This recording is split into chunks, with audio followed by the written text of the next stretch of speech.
Hi, this is Alex from phpacademy.org with a video tutorial for the new Boston. In this video we're going to look at the unload event, applying it to the document itself. So for example, if we were to have a link on the page and a user were to click it, or for example they were to either navigate away from the page using their back or forward buttons, as well as closing their window, we could perform a specific action or a specific set of actions based on this event. So as an example, let's go ahead and create a link, and I'm going to create this link to Google, so the address in here as well. Now once we've done this, we can go ahead and start to write out our code in ext.js, which I've included on my page, as well as jQuery. So let's go over to ext.js.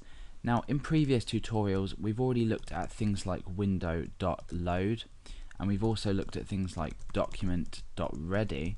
However, what we're going to be looking at here is window.unload.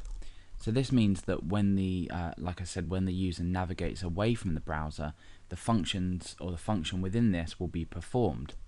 So let's go ahead and outline the function here and pull this down. So we've got this function in here, and we can go ahead and perform an action when the window's unloaded. So over here we have our Google link here. Oh, this was from a previous example. I'll just go and get rid of that. Okay, so we have Google here. When I click it, we navigate to google.co.uk. However, we want to perform something or display something when the user leaves. So for example, we could alert out you're leaving this page. Now in reality, you wouldn't really alert every time a user leaves the page. It's probably not a good idea, but we use an alert as just as an example, so we can see when the unload event is called. Now this doesn't work with particular we can't. Okay, I'll start from the beginning. Essentially, if we wanted to say allow the user to cancel the navigation away, we're unable to do this using unload, and we'll take a look at that in a minute and see how that handles it. So let's go ahead and refresh. Okay, so when I click Google, you can see now we have this alert box appear, say you're leaving the page. Now when I press OK, it forwards the user to the location that was initially requested. So for example, if I now click forward in my browser, which would take me back to Google, it will still say you're leaving this page. Again, if we close the window as well, let's just go ahead and open another window.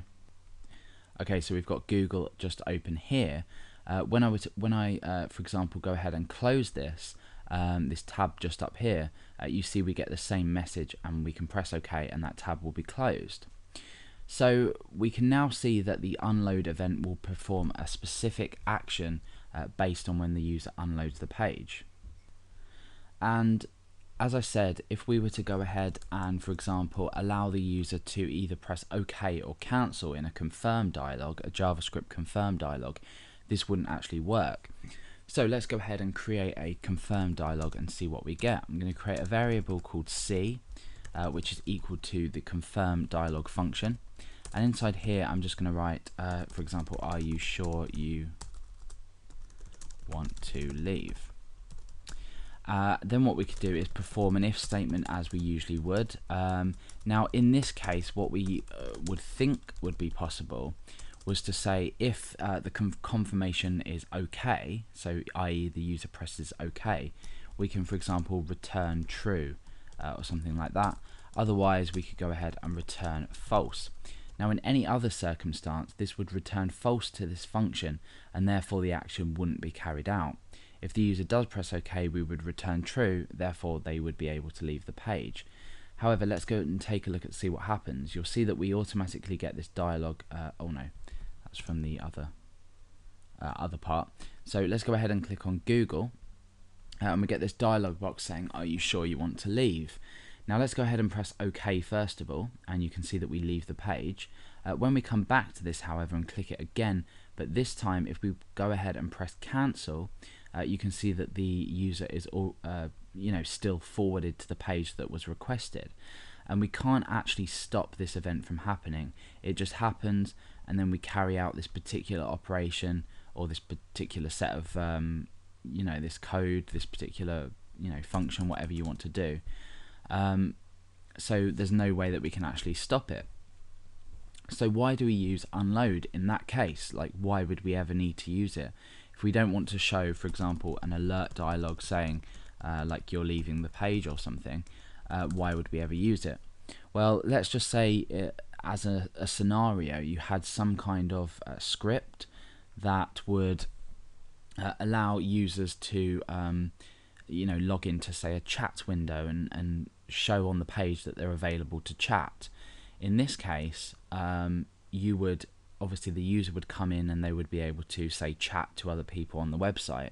However, if you were to then use this unload function, it would be extremely useful to then remove them from the list of people that are available to chat.